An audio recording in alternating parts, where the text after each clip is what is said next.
Olá, tudo bem com vocês? Vamos a mais uma aula de língua portuguesa. Eu sou a professora Elívia Soares.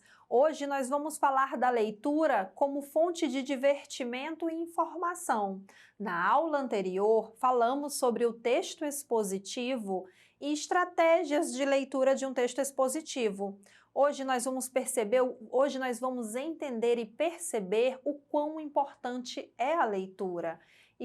E a leitura ela vem com diversos objetivos, com diversas finalidades. Hoje nós vamos falar um pouco da leitura como fonte de divertimento e informação. Primeiramente, nós vamos falar de alguns pontos que tratam do quão importante é ler, o porquê que é importante ler. Vamos lá, gente. Quem lê sempre se dá bem na escola, no trabalho, na vida. Quem lê compreende melhor o mundo. Vamos lá. Número 1. Quem lê amplia o conhecimento geral. Ler é um ato valioso para o nosso crescimento pessoal e profissional. A leitura, gente, ela pode nos fornecer diversos conhecimentos, inúmeros conhecimentos, e quem lê amplia o seu conhecimento geral, o seu conhecimento sobre o mundo. Sejam histórias, sejam reportagens, sejam notícias. 2. Quem lê desenvolve o repertório. Além de ser envolvente, a leitura expande as referências e a capacidade de comunicação, porque quem lê muito sabe conversar sobre diversos assuntos, então vai expandir a capacidade de comunicação, vai desenvolver o seu repertório dentro da sociologia, da filosofia, da matemática, da história, da geografia. O seu repertório de diversos componentes, ele será ampliado. 3. Quem lê estimula a criatividade. As narrativas fantasiosas, outros tipos de narrativas ficcionais, elas estimulam a criatividade. Ler é fundamental para soltar a imaginação. Por meio dos livros, criamos lugares e personagens. Fugimos da nossa realidade e muitas histórias, elas até se parecem muito com o que vemos no dia a dia, com histórias comuns do dia a dia. 4. Quem lê aumenta o vocabulário. Além de ser envolvente, a leitura expande as referências e a capacidade de comunicação.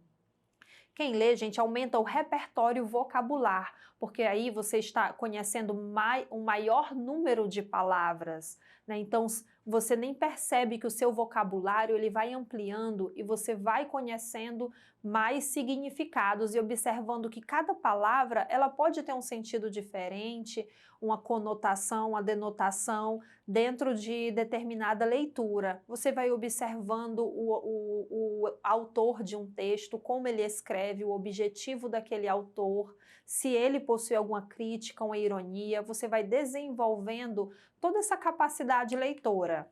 5. Quem lê emociona e causa impacto. Quem já se sentiu triste ao fim de um romance sabe o poder que um bom livro tem. Quem lê, gente, emociona e causa impacto, e você consegue também desenvolver o seu senso de justiça, de criticidade, de olhar para o outro. Porque quando você lê uma narrativa com um personagem que ele tem ações negativas, você se revolta, você fica chateado pelo fato de aquele personagem estar agindo daquela maneira. Então você vai também não só entendendo um personagem, mas entendendo os seres humanos, como eles são, e desenvolvendo ali o seu senso de justiça para com aquele personagem, por exemplo, que está sofrendo ou que está sendo alvo de algo por outro personagem. 6. Quem lê muda sua vida. Quem lê desde cedo está muito mais preparado para os estudos, para o trabalho e para a vida.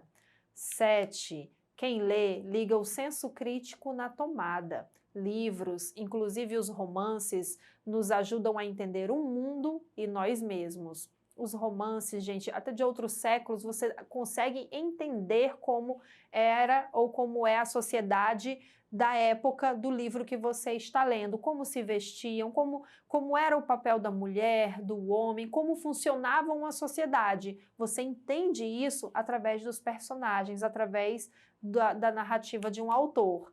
E, por fim, 8. Quem lê facilita a escrita. Ler é um hábito que se reflete no domínio da escrita.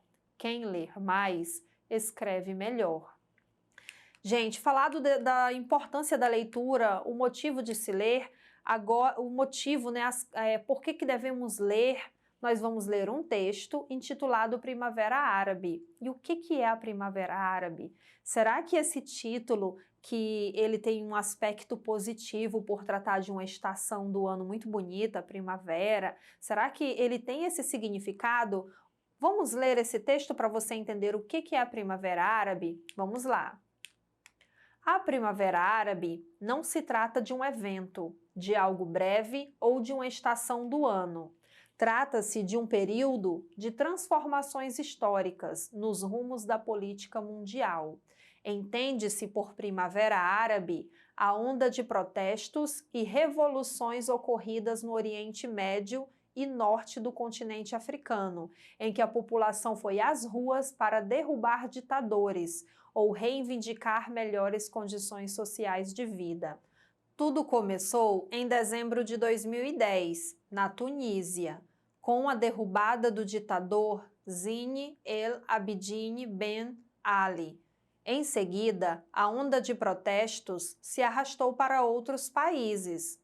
No total, entre países que passaram e que ainda estão passando por suas revoluções, somam-se a Tunísia, a Líbia, o Egito, a Argélia, entre outros.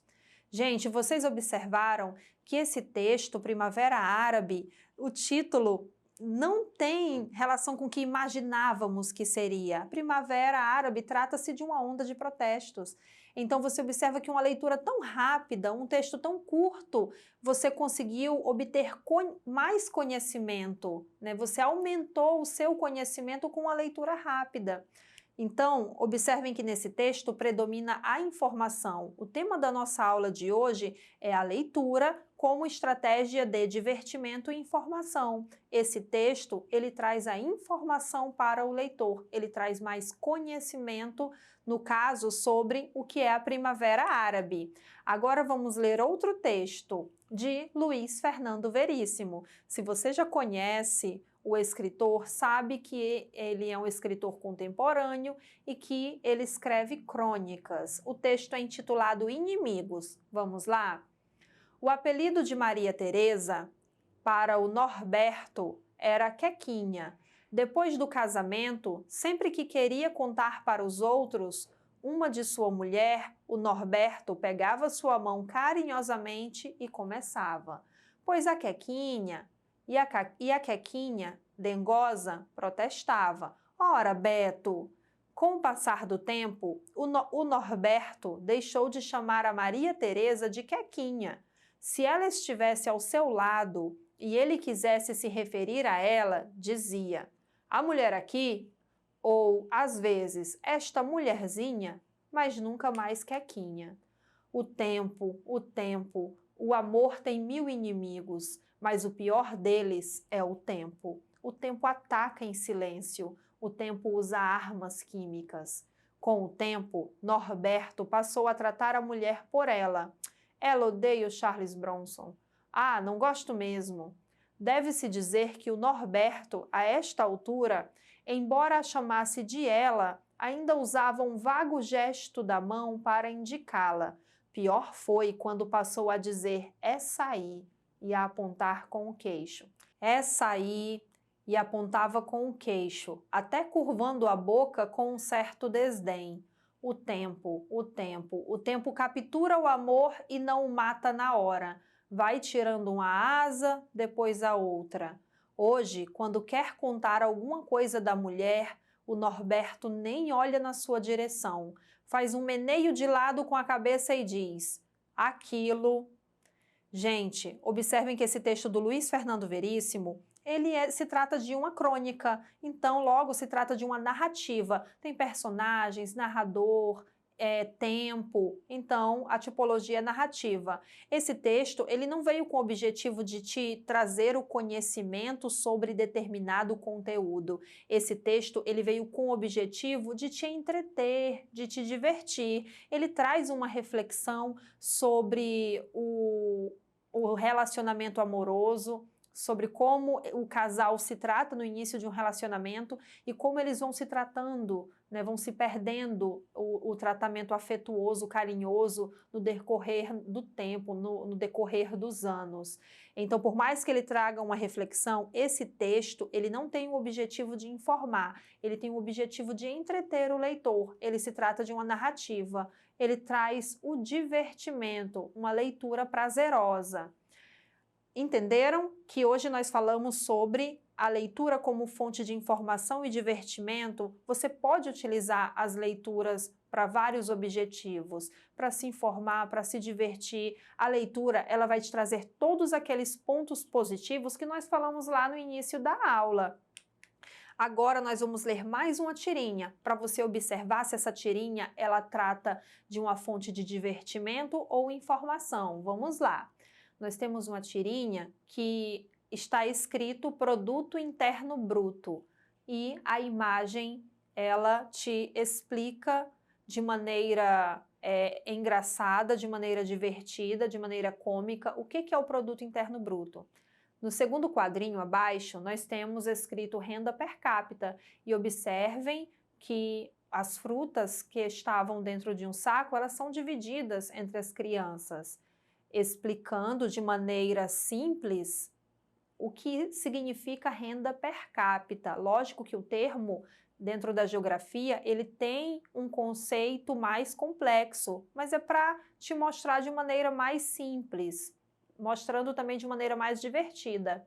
E o último quadrinho, temos distribuição de renda, em que um dos personagens pega todos os frutos, coloca dentro de um saco e sai, deixando apenas uma parte da maçã para cada personagem que ficou, né? Mostrando o que é a distribuição de renda. Essa tirinha, gente, ela traz uma crítica, mas essa crítica ela vem com humor, através das imagens explicando respectivamente o que é produto interno bruto, o que é renda per capita e o que é distribuição de renda. Então, a pergunta que eu fiz para vocês, essa leitura, ela é como fonte de divertimento ou informação?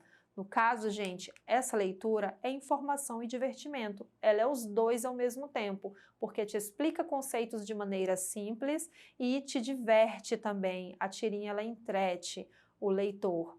Eu espero que vocês tenham entendido a nossa aula de hoje, que vocês leiam mais, explorem os textos, aprendam a gostar muito da leitura, porque ela engrandece o ser humano. E para assistir essa aula novamente, acessem o portal Eduque Acre. Obrigada!